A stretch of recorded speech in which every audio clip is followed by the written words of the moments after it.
महाकारुणिक तथागत गौतम बुद्ध,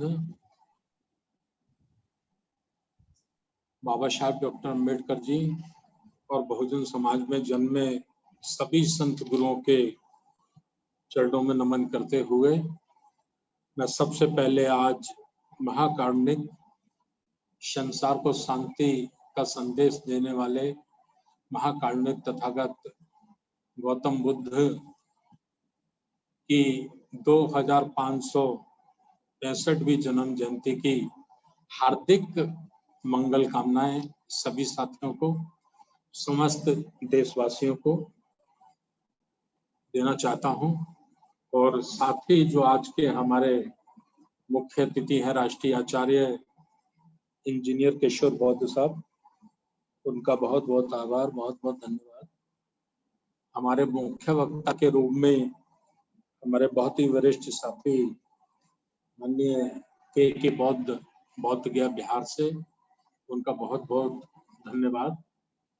दिल्ली से हमारे उद्घाटन वक्ता केंद्रीय प्रशिक्षक बौद्धाचार्य अतर सिंह बौद्ध जी का भी बहुत बहुत धन्यवाद, आभार। और पूरे देश भर से जुड़े समस्त राष्ट्रीय बौद्ध महासभा के राष्ट्रीय कार्यकारिणी के सम्मानित सदस्यगण, प्रदेशों के संयोजक प्रदेश कार्यकारिणी के समस्त कार्यकारिणी सदस्यगण और बाबा साहब डॉक्टर अम्बेडकर महाकारुणिक तथागत गौतम बुद्ध में भरोसा रखने वाले सभी साथियों को मेरा सादर नमो बुद्धाय, जय। साथियों, आज राष्ट्रीय बौद्ध महासभा संपूर्ण भारत में शांति विश्व शांति दिवस के रूप में ये कार्यक्रम उनकी जन्मोत्सव को मना रही है। और राष्ट्रीय बौद्ध महासभा ही नहीं बल्कि संपूर्ण संसार में आज जो बुद्ध के अनुयायी हैं वो सभी विश्व शांति दिवस के रूप में मनाते हैं, क्योंकि सिद्धार्थ गौतम बुद्ध से बुद्ध बने तथागत महाकारुणिक गौतम बुद्ध का संपूर्ण जीवन शांति की स्थापना के लिए, मानवता की स्थापना के लिए, स्वतंत्रता, बंधुता, भाईचारे के लिए ही उनका जीवन लगा है। इसलिए पूरी दुनिया के लोग उनके जीवन को, उनकी जयंती को शांति के रूप में मनाते हैं। विशेष बात जैसा कि महाकारुणिक गौतम बुद्ध के साथ है, आज वैसाखी पूर्णिमा को ही उनका जन्म हुआ। आज वैसाखी पूर्णिमा को ही उन्हें बोधि प्राप्त हुई और आज वैसाखी पूर्णिमा के ही दिन उन्हें उनका महापरिनिर्वाण हुआ, यानी उन्होंने अपने शरीर को त्यागा। संसार में केवल अकेले महाकारुणिक बुद्ध ऐसे हैं जिन्हें ये तीनों अवस्था एक ही वैसाखी की पूर्णिमा को प्राप्त हुई हैं। ये तीनों अवस्था संसार में किसी और को प्राप्त नहीं हुई है, इसीलिए इसे त्रिविधिक पावन बुद्ध पूर्णिमा के नाम से भी संसार में जाना जाता है। तो आज हम लोग शांति की कामना करना चाहते हैं। संसार में जिस समय बुद्ध ने ये धम्म आंदोलन चलाया था, उस समय जितनी जरूरत शांति की थी, मैं समझता हूं उससे ज्यादा जरूरत आज पूरी दुनिया को। क्यों पूरी दुनिया को है कि उस वक्त जो लड़ाई होती थी वो लड़ाई तीर से होती थी, तलवार से होती थी, भाले से होती थी और उन लोगों के बीच में होती थी जो सैनिक होते थे। एक सैनिक पर आक्रमण करता था, एक सैनिक अधिकारी पर आक्रमण करता था, एक सेनापति के ऊपर आक्रमण करता था, एक राजा के ऊपर आक्रमण करता था। ये उस वक्त की युद्ध की नियमावली थी और उससे उन्हीं लोगों को हानि होती थी जो युद्ध में भाग लेते थे। बाकी जो प्रजा थी, जनता थी, उसको किसी प्रकार की कोई हानि नहीं होती थी।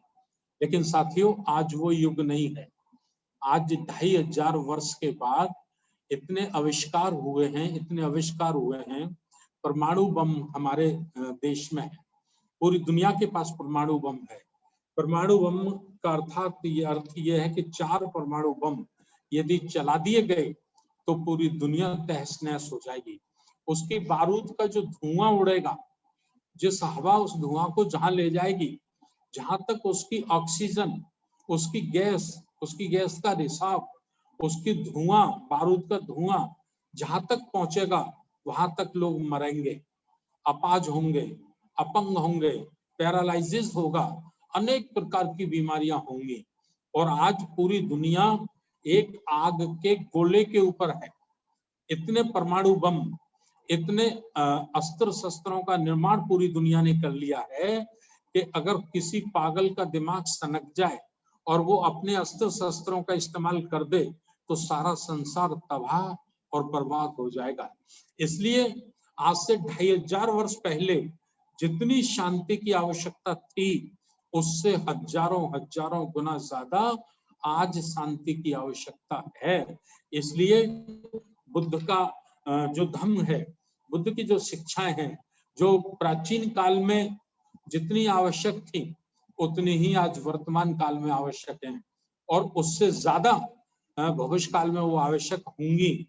तो बुद्ध की शिक्षाएं प्रत्येक मानव का कल्याण करती हैं, प्रत्येक मानव के दुखों का अंत करती हैं, और संसार के सारे प्राणी सुखी जीवन जी सकें, ये शिक्षाएं तथागत गौतम बुद्ध की हैं।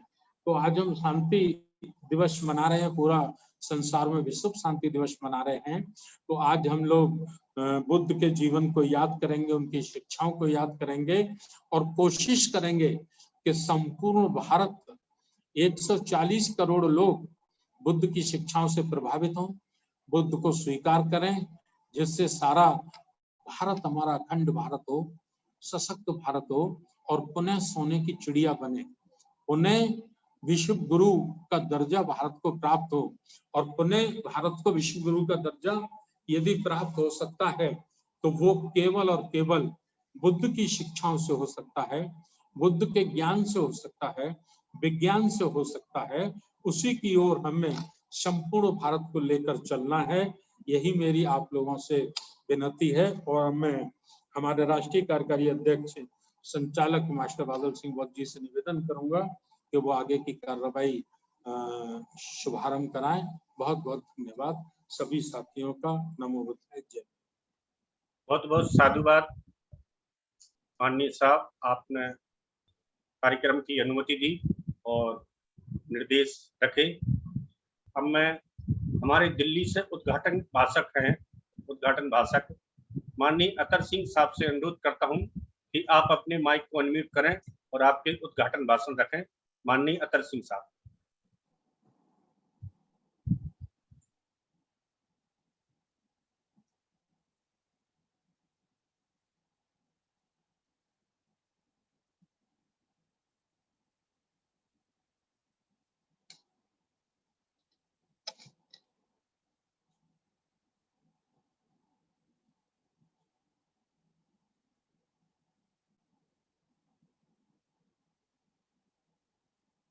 साहब आप जुड़े हैं तो अपना हैंड रेज कर दीजिए, आपने नाम नहीं लिखा हुआ है।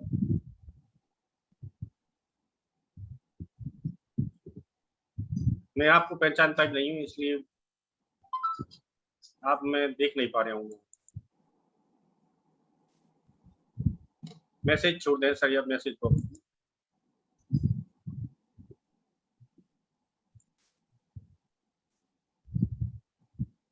अतर सिंह साहब जब तक नहीं जुड़े, जब तक मैं हमारे वरिष्ठ साथी बोध गया से के बौद्ध साहब से अनुरोध करता हूं कि आप अपने समय सीमा में अपनी बात को रखें। के बौद्ध साहब, बोध गया।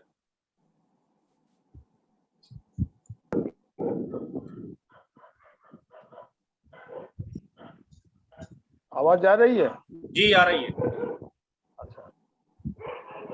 परम आदरणीय अध्यक्ष महोदय, कार्यकारी अध्यक्ष महोदय एवं जुड़े हुए सभी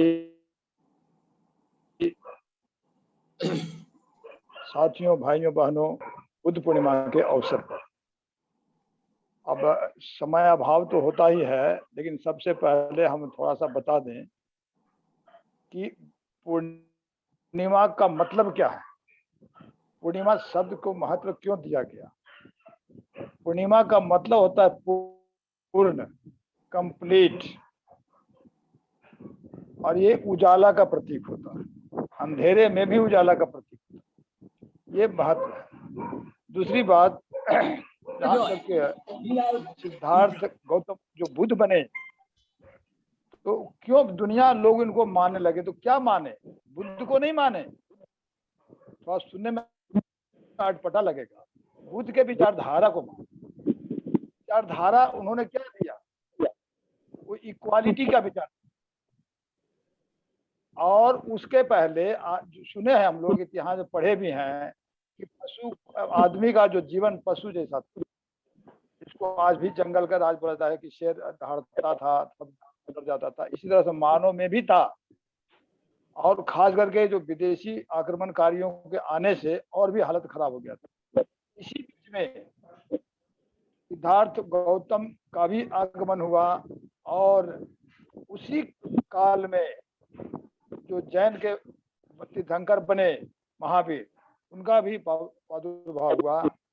ये लोग सामाजिक विचारधारा में परिवर्तन लाने का प्रयास किए, और इसी के लिए क्रांति हुई, और क्रांति में सफल भी हुई, और एक विचारधारा स्थापित की, सभी मानव बराबर हैं। तो ये हो गया। अब धर्म बोलते हैं, हम लोग बोलते हैं बुद्ध धर्म मानना, तो पहले धर्म का परिभाषा जाने, फिर बुद्ध धर्म का परिभाषा जानेंगे।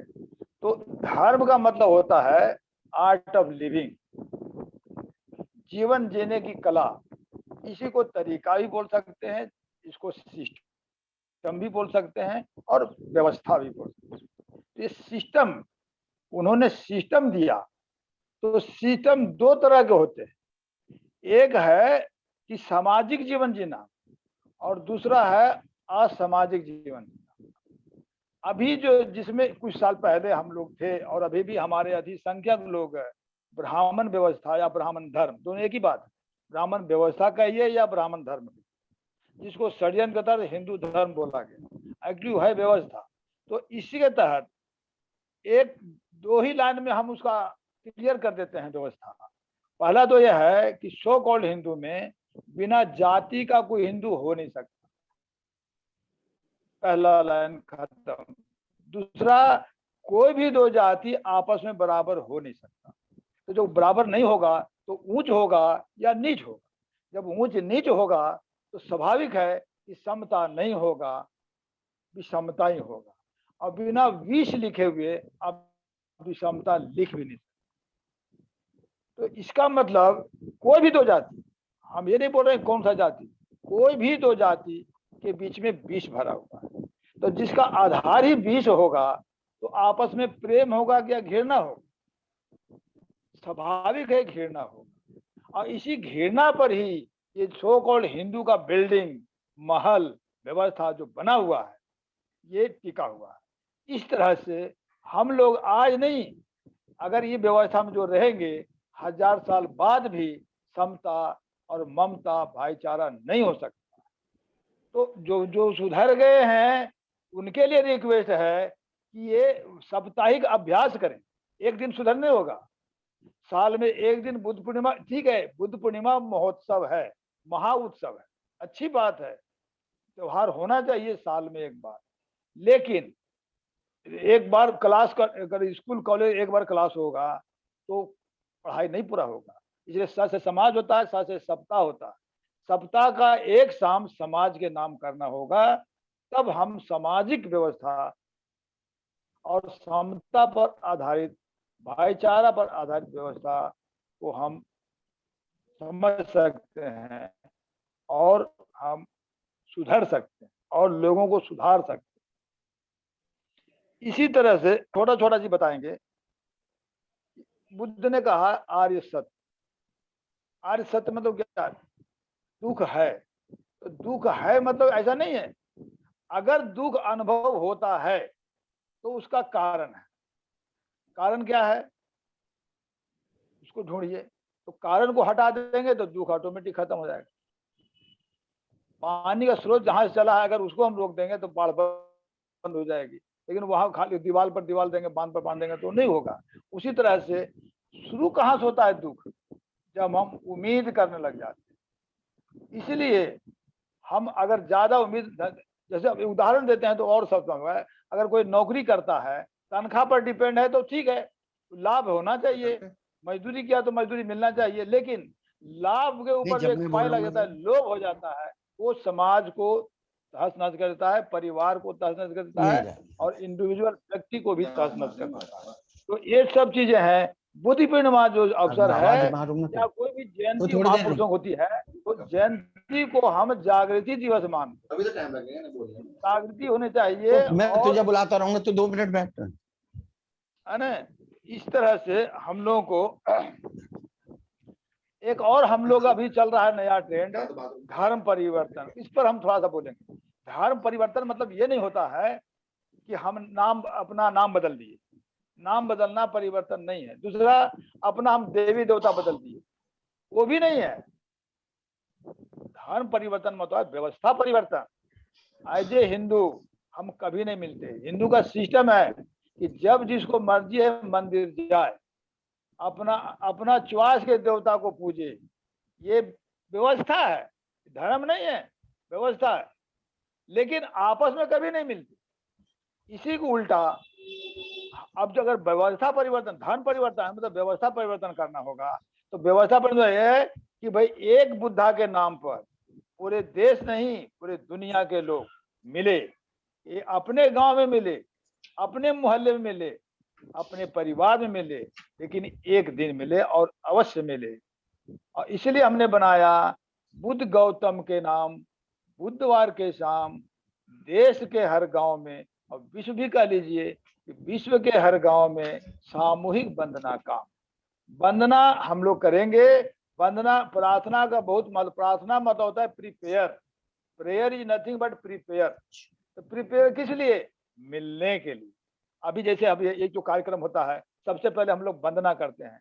जितने लोग जुड़े होते हैं सभी लोग एक साथ गाते हैं। इसका मतलब कोई ऊंचा नहीं रहा, कोई नीचा नहीं। देखिए ये चीज गुण को कब मिलेगा? कुछ करेंगे तो गुण प्राप्त होगा।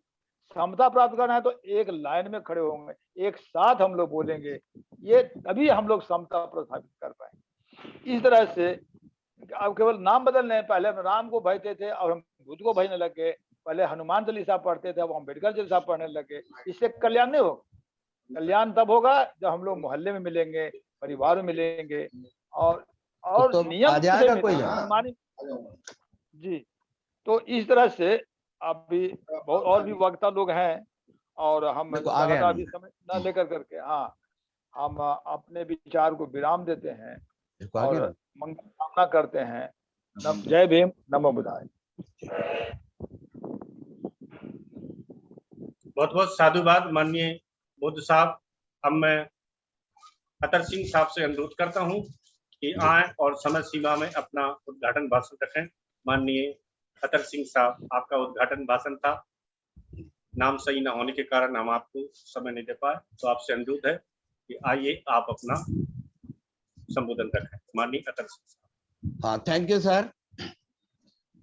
महाकारुणिक भगवान बुद्ध एवं बोधिसत्व बाबा साहेब डॉक्टर अम्बेडकर के चरणों में कोटि कोटि नमन करते हुए आप सबको आज की इस पावन बेला पर भगवान बुद्ध का इस पावन जयंती के अवसर पर मैं आप सबको बधाई देता हूं और ये मुबारकबाद देता हूं कि आप सबको ये बुद्ध पूर्णिमा मंगलमय हो।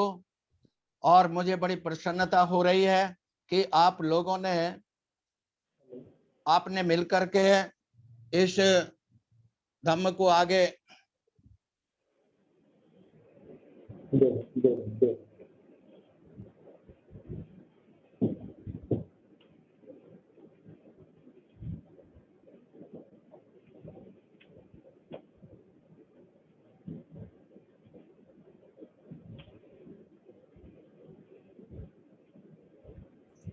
माइक को अनम्यूट करें सर अपने।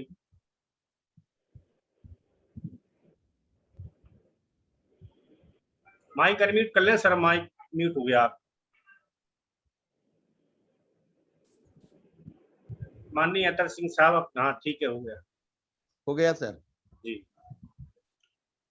तो सर मैं आज के इस अवसर पर मैं आपसे ये कहना चाहता हूं कि इस जो भगवान बुद्ध का धम्म है, ये श्रेष्ठ धम्म है, इसको आगे बढ़ाना चाहिए। और मैं आज भगवान बुद्ध के विषय में ये बताना चाहता हूं कि जब शाक्य और कोलियों का युद्ध चल रहा था, मेरी फोटो आ रही है सर? सर मेरी फोटो आ रही है? आवाज भी आ रही है, फोटो भी आ रही है, सब आ रहे हैं। जी सर। तो रोहिणी नदी के जल के बंटवारे पर जब शाक्य और कोलियों का युद्ध हो रहा था, तो भगवान सिद्धार्थ ने यह कहा था कि मैं पानी के बंटवारे पर युद्ध नहीं करूंगा और आपको भी युद्ध नहीं करना चाहिए।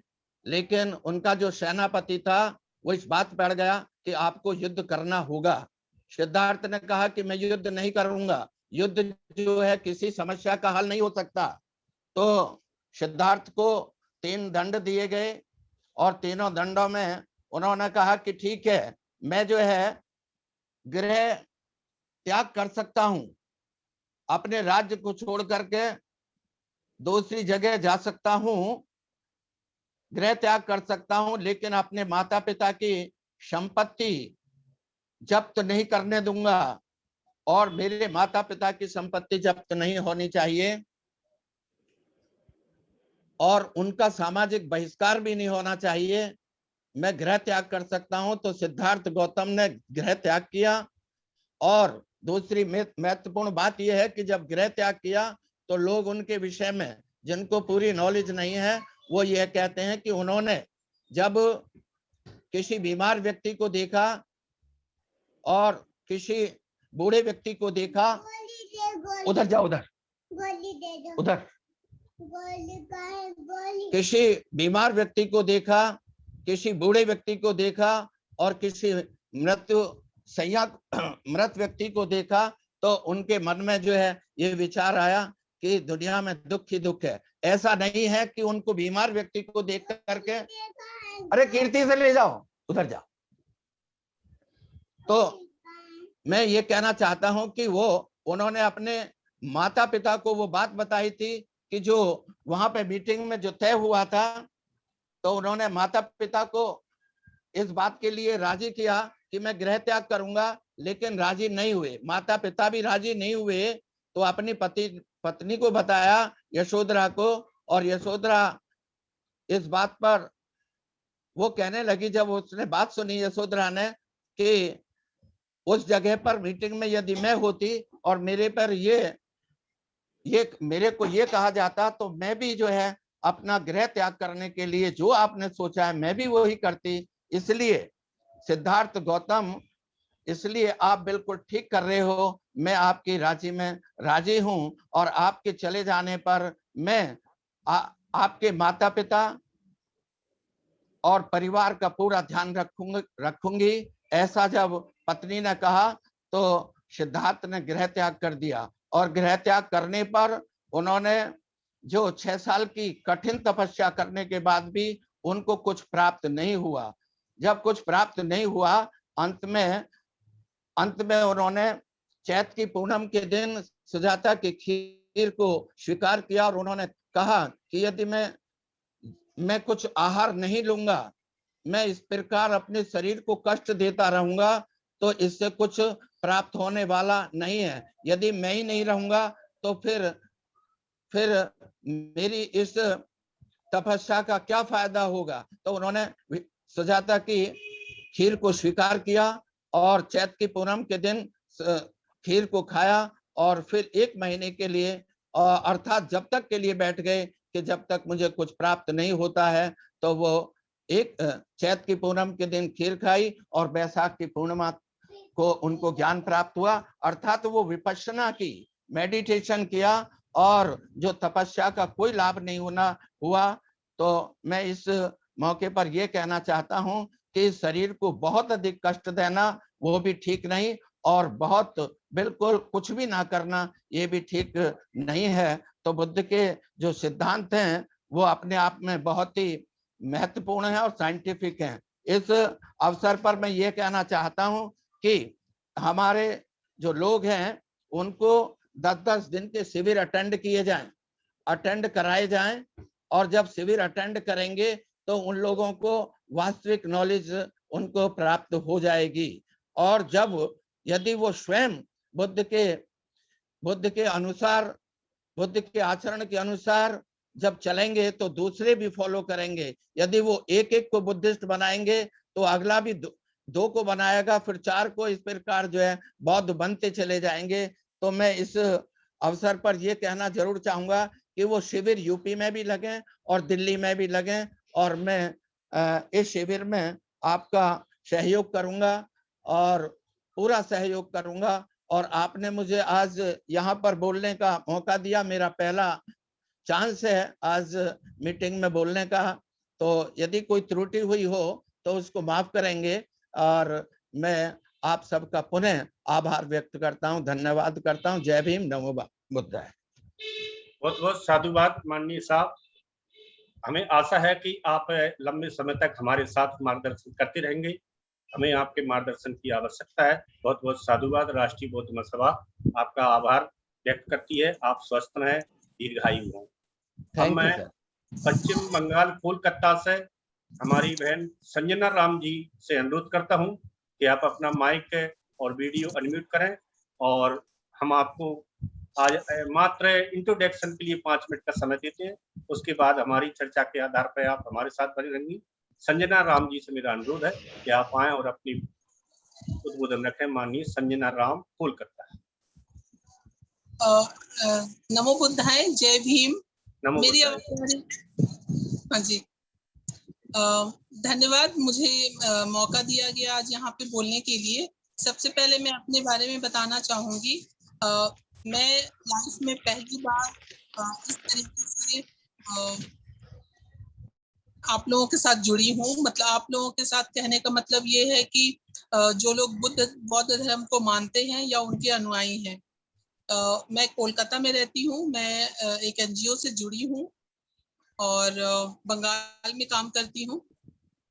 क्योंकि मैं हिंदू धर्म से बिलोंग करती हूँ, हिंदू धर्म में दलित जाति से हूँ, तो कलकत्ता में मैं थोड़ा सा इसलिए फोकस करना चाहूंगी ये चीज, क्योंकि मैं थोड़ा सा सिनेरियो बताना चाहती हूँ कोलकाता का।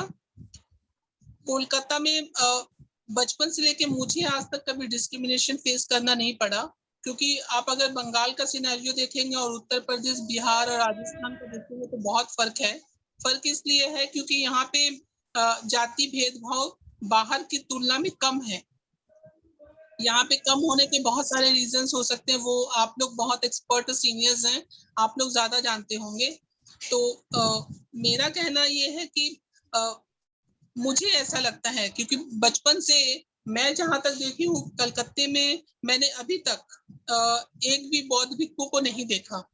कलकत्ते में मैं बाबा अम्बेडकर जी के अनुयायियों को बहुत कम देखी हूँ। है बहुत सारे हैं, मैं जानती हूँ, लेकिन बहुत कम है। बंगालीज की अगर मैं बात करूँ, बंगालीज में बहुत कम है, बट यूपी बिहार से जो लोग आए हुए हैं यहाँ पे वो लोग ज्यादा फॉलोअर्स हैं, लेकिन बंगालीज कम है।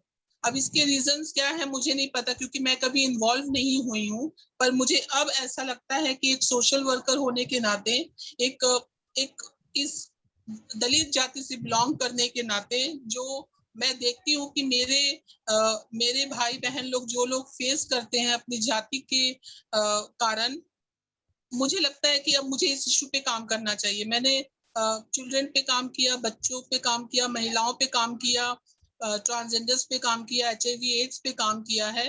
अब मैं चाहती हूँ कि मैं दलितों के लिए कुछ करना चाहती हूँ। तो मुझे ऐसा लगता है कि एक दलित होने के नाते ये मेरी जिम्मेदारी है कि मैं कुछ करूँ उन लोगों के लिए। सबसे पहली बात। दूसरी बात, मुझे पता है कि शायद यहाँ पे कुछ लोगों को बुरा लगेगा कि मैं अपने आप को दलित बोल रही हूँ। मैं अपने आप को दलित इसलिए बोल रही हूँ, एक तो मुझे कोई शर्म नहीं है दलित कहने में। दूसरी बात ये है कि चूंकि अभी तक मैंने धर्म परिवर्तन नहीं किया है, मैं जन्म से हिंदू ही हूँ, और इसीलिए मुझे अभी अपने आप को दलित बोलना पड़ रहा है, बट मुझे कोई फर्क नहीं पड़ता कि कौन क्या समझता है और क्या नहीं। लेकिन हाँ, ये जरूर है कि मैं बौद्ध धर्म को और गहराई से जानना चाहती हूँ, क्योंकि किसी भी धर्म को अपनाने के लिए आपको उस धर्म के बारे में पूरी तरीके से पता होना चाहिए, जो मुझे बहुत कम है। तो मैं यहाँ पे सारे सीनियर्स से एक रिक्वेस्ट करूंगी कि मुझे कोई ऐसा बुक्स बताएं जिसे मैं पढ़ना चाहूंगी, मैं और भी जानना चाहूंगी बौद्ध धर्म के बारे में। तो मैं फिर और अच्छी तरीके से इसके बारे में लोगों को जागरूक कर पाऊंगी। में या बंगाल में, पूरे बंगाल में ही मैं काम करती हूँ, हमारे 2-4 जगह ऑफिसेज हैं यहाँ पे डिस्ट्रिक्ट में। तो मैं जितना चाहूंगी अपने तरफ से करूंगी, पर मैं बहुत जूनियर हूँ इस मामले में, क्योंकि मैंने इस इशू पे कभी काम नहीं किया, कभी सोचा भी नहीं था, क्योंकि हमारे यहाँ पे वो मौका नहीं मिला, वो प्लेटफॉर्म मुझे नहीं मिला, क्योंकि हमारे यहाँ पे मैं आज 43 इयर्स की हो गई हूँ, लेकिन मैंने आज तक मुझे कोई ऐसा इंसान नहीं मिला जो मुझे ये रास्ता दिखा पाए। तो अब मैं जुड़ी हूँ इस चीज से, तो मैं इसमें आगे बढ़ना चाहूंगी, और इसमें मैं आप लोगों की पूरी मदद चाहूंगी कि आप लोग मुझे थोड़ा सा गाइड करें कि मुझे ऐसे क्या करना चाहिए। जानकारी भी चाहिए, और मुझे, मैं खुद पहले अपने आप को स्ट्रॉन्ग करना चाहती हूँ, क्योंकि मेरे पास जब सब नॉलेज रहेगा तभी मैं दूसरों को ज्ञान दे सकती हूँ, दूसरों को समझा सकती हूँ, मेरा मानना है। आप लोग मुझे बताएं कि मुझे क्या करना चाहिए। बस मैं इतना ही कहना चाहूंगी। अगर आप लोग कुछ पूछना चाहते हैं तो मुझसे यहाँ पे पूछ सकते हैं। बहुत बहुत साधुवाद माननीय बहन जी, हम आपका पूरा सहयोग करेंगे। आप हमारे संपर्क में बनी रहें। आपका नंबर चैट बॉक्स में छोड़ दें। कार्यालय से जो हमारी प्रभारी हैं शशि बोध जी, वो आपसे संपर्क करेंगी, और हम आपके सहयोग से कोलकाता में एक 2 दिवसीय राष्ट्रीय आचार्य जी का कैडर लगाएंगे, और उसके आधार पर जो भी आपके डाउट्स एंड सस्पेंशंस हैं उनको क्लियर करते हुए आप एक ग्रॉस रूट पर लाएंगे। बहुत बहुत साधुवाद। अब मैं हमारे